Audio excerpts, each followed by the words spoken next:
बिस्मिल्लाहिर्रहमानिर्रहीम अस्सलामु अलैकुम all about electronics with me में एक और नई वीडियो के साथ आपका दोस्त मोहम्मद बशीर आपकी खिदमत में हाज़िर है।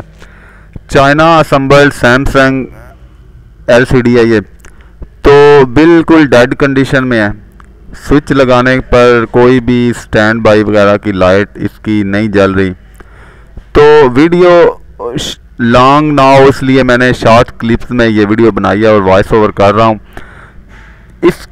इसको ओवर वोल्टेज आने की वजह से इसका जो मेन पावर सप्लाई है वो ब्लास्ट हो चुकी थी, और उसके अलावा आगे जो कार्ड लगा हुआ है उसमें भी मेन सेक्शन में कुछ कैपेसिटर इसके जो है वो ब्लास्ट थे। तो पैनल वगैरह बाहर निकालने पर और बैक कवर उतारने के बाद सामने जो बज़ाहिरन फॉल्ट नज़र आ रहे थे उससे यही लग रहा था कि इसके दोनों कार्ड जल चुके हैं। लेकिन चूँकि इलेक्ट्रॉनिक्स में कुछ भी नज़र आने वाला हकीकी तौर पर हतमी नहीं हो सकता। ये कैपेसिटर देखें और ब्रिज भी इसका जला हुआ था।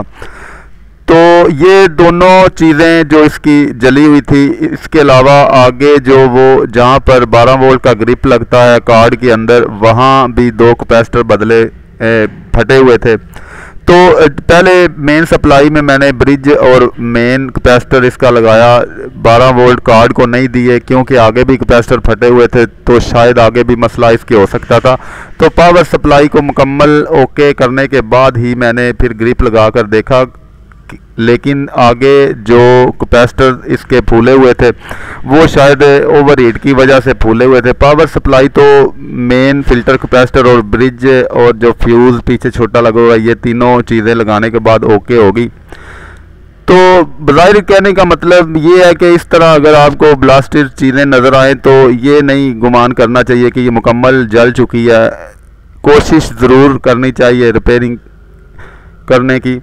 तो पावर सप्लाई का ग्रिप जब मैंने लगाया और ये 2 कैपेसिटर जो अगली साइड पर बोर्ड में लगे हुए थे फूले हुए थे, बज़ाहिरन यही मुझे लग रहा था कि शायद इसका कार्ड भी जल चुका हो, लेकिन सिर्फ कैपेसिटर ही फूले हुए थे गर्म होने की वजह से। तो ये चारों चीज़ें बदलने के बाद जो LCD है वो ऑन हो गई इसकी। तो मज़ीद इसमें पैनल अब लगा के देखते हैं कि क्या पिक्चर भी इसकी ओके है। तो बज़ाहिरन ये वीडियो बनाने और आपको बताने का मतलब ये है कि बज़ाहिरन कुछ भी बड़ा नज़र आ रहा हो तो लाजमी नहीं कि कोई बड़ा फॉल्ट ही हो। आपने कोशिश ज़रूर करनी है, ये नहीं कि कार्ड ख़राब का फतवा आप फ़ौरन ही ब्लास्ट चीज़ें देख कर छोड़ दें। तो कोशिश करने से जो बड़े से बड़ा मसला है वो भी हल हो जाता है, बशर्ते कि इंसान हौसला ना हारे। तो ये जो चीज़ें इसमें बज़ाहिरन ब्लास्ट नज़र आ रही थी वो मैंने इसकी चेंज की। उसके बाद इसे मैंने काफ़ी देर चलाकर भी देखा, बाद में इसने कोई मसला नहीं बनाया। आज 4-5 दिन बाद मैं ये वीडियो वॉइस ओवर कर रहा हूँ। अगर आप इलेक्ट्रॉनिक्स से रिलेटेड वीडियोस में दिलचस्पी रखते हैं तो इसी वीडियो के नीचे सब्सक्राइब के बटन को दबाकर चैनल को ज़रूर सब्सक्राइब कर लें। और अगर आपको कोई भी बात मेरी वीडियो में से अच्छी लगी हो तो वीडियो को लाइक ज़रूर करें। तो बात करने का ये मकसद था कि अगर आपको बज़ाहिरन सेट में ब्लास्टेड कैपेसिटर नज़र आ रहे हो तो ये नहीं कि कोई ना कोई बड़ा फॉल्ट समझ के आप पूरा कार्ड वगैरह रिप्लेस कर दें। जो चीज़ें आपको जली हुई नज़र आ रही हों वो लाजमी चेंज करके देखा करें। अक्सर मैंने दोस्तों को देखा है कि इस तरह से ब्लास्टेड कैपेसिटर वो देखते हैं तो यही गुमान कर लेते हैं कि शायद ये पूरा कार्ड ही जला हुआ है, वो पूरा कार्ड नया लगा देते हैं। तो मेन पावर सप्लाई में और आगे कार्ड की तरफ 2 कैपेसिटर इसके बिल्कुल फटे हुए थे।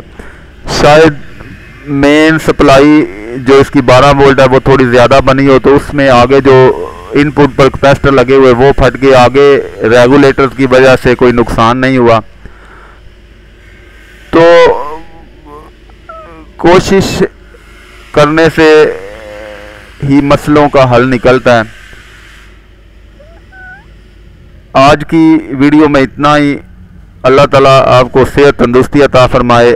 अगर अभी तक आपने मेरा YouTube channel all about electronics with me subscribe नहीं किया तो चैनल को सब्सक्राइब ज़रूर कर लें। और अगर आपको वीडियो पसंद आती है तो वीडियो को लाइक भी ज़रूर करें। अल्लाह ताला आपको सेहत तंदुरुस्ती अता फरमाए। आज की वीडियो में इतना ही। खुदा हाफिज़।